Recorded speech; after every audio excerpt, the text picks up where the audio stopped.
Call of Duty World War II was pretty good, but a lot of players have some complaints. We took to the internet to see what you guys were saying and came up with this list. But I wouldn't look at this as complaining, but instead look at it as some constructive criticism. Today we're bringing you 10 things Call of Duty World War II players hate.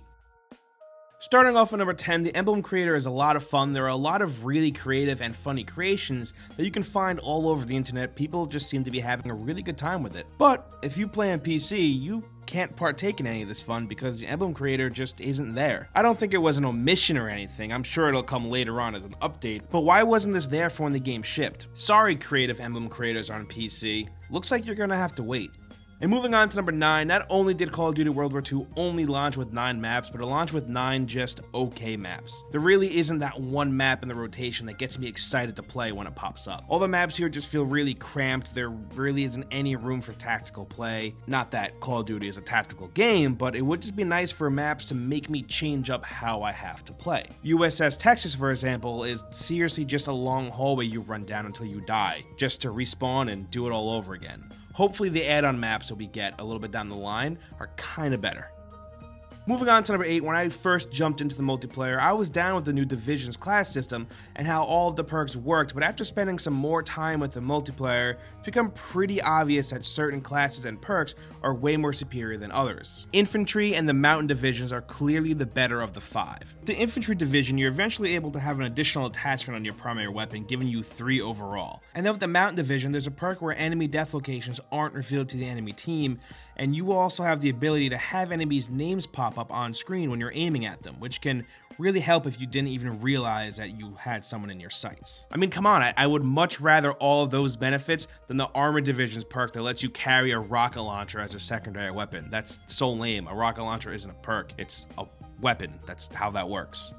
Moving on to number 7, like we just talked about, each division has its own special perk that sets itself apart from the other divisions. The Expeditionary Division actually has the ability to load their shotguns up with incendiary shells, but one thing that sucks about it is every time you die and respawn, you have to reload those shells, which takes a while because the animation is you actually unloading every single shell, then loading in each incendiary shell, and it just takes a little bit long. It's just weird because the Airborne Division's perk isn't like this. That division has the ability to equip a silencer on any SMG, and once you put it on, it's there for the entire game, no matter how many times you die and respawn. But then again, and this is just me playing devil's advocate here, maybe this actually isn't a bad idea. I mean, the incendiary shells are pretty powerful, so maybe having to load them into your gun after every death acts as kind of a cooldown. I know in the beta, this wasn't there. It was actually changed for the final release, so maybe that was Sledgehammer's thinking. Maybe this perk was just way too powerful and it needed some type of cooldown.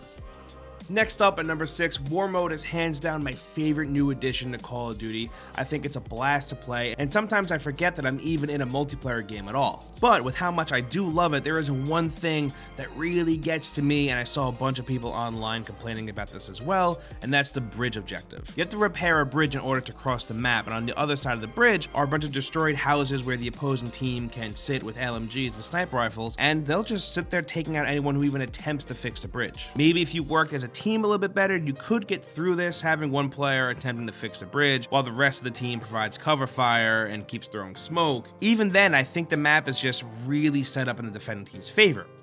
Coming in at number 5, staying on the topic of War Mode, seeing that the majority of low-level Call of Duty players don't play with teamwork in mind, War Mode can actually be pretty annoying to play at sometimes. I understand that a lot of players who play this game may want something more casual, just to turn their brains off and shoot things, but there are other modes and playlists for that. I do like this mode a lot, and while I am guilty of taking it a little bit too seriously sometimes, we gotta find a middle ground here. If you're gonna play War Mode, just play the damn objectives. Just do it right. And next up at number 4, while we are on the topic of War Mode, let's talk about the amount of maps that War Mode has, and it only has 3. That's it, just 3. This is an awesome new mode that's pretty different from every other mode in the game, and also something that Sledgehammer and Activision have been kind of hyping up, and they only launch it with 3 maps. I don't know, it's kind of lame. I mean, we'll definitely get more maps added down the line, I'm sure, but you're most likely gonna have to pay for them. They're not gonna be free. And I do think that additional maps could be really cool if they do it right, like if each map was representative of a major World War II battle. I think that could be an interesting way to add more maps and kind of make it like a little bit of a history lesson too. Coming in at number 3, while the weapon balancing issues aren't completely botched, there are some things that could definitely use some work. For one, auto rifles kind of rule multiplayer right now. You can do pretty okay using a semi-auto rifle, but if you're running around with an auto rifle, it seems like you're always going to have an upper hand, which sucks because all I want to do is use the M1, and sometimes I find myself switching to an auto rifle just so I can stand a chance. Also, the flinching in this game is out of control. You take one hit and your aiming gets all out of whack. And this isn't just because I suck at the game. The flinch is obviously way more significant than it was in previous games, and if you go online, there's a ton of people talking about this. It also just kind of makes playing in general kind of inconsistent. There is the primed perk that you can use to reduce flinch, but it's a waste of a perk, and I think it should be kind of just, built into the game. There hasn't been a perk like primed in the last few Call of Duty games because they had flinch all figured out. Here it seems like they took a step backwards, but also, to be fair, it's also something so small and tricky to get right in shooters. Next up at number 2, I think a lot of us can agree that the supply drops here are pretty lame. And I don't mean lame because, usually loot boxes are just lame in general, but I mean the process of opening them and what you get is just kind of lame. When you actually open them up, there's just no excitement factor. When you get an outfit, it doesn't tell you what division it drops for, so you actually have to go and look at each division and try to find that outfit. And then it's the same thing for pistol grips. It doesn't even show you what the grip looks like. There's no preview. You have to go to the pistol grip selection menu to see what it looks like. And this just straight up affects the excitement of dropping something cool because you have no idea what it is that you're dropping. You actually have to go look for it. I mean, look at Overwatch. Opening loot boxes there is just so much more fun. The animation is great and you actually see what it is that you're getting instantly. Here, it just feels like they added loot boxes for the sake of adding loot boxes. This may sound like a weird complaint, but if you've been playing and opening these things for a long time, you might feel the same way. The thrill just seems gone.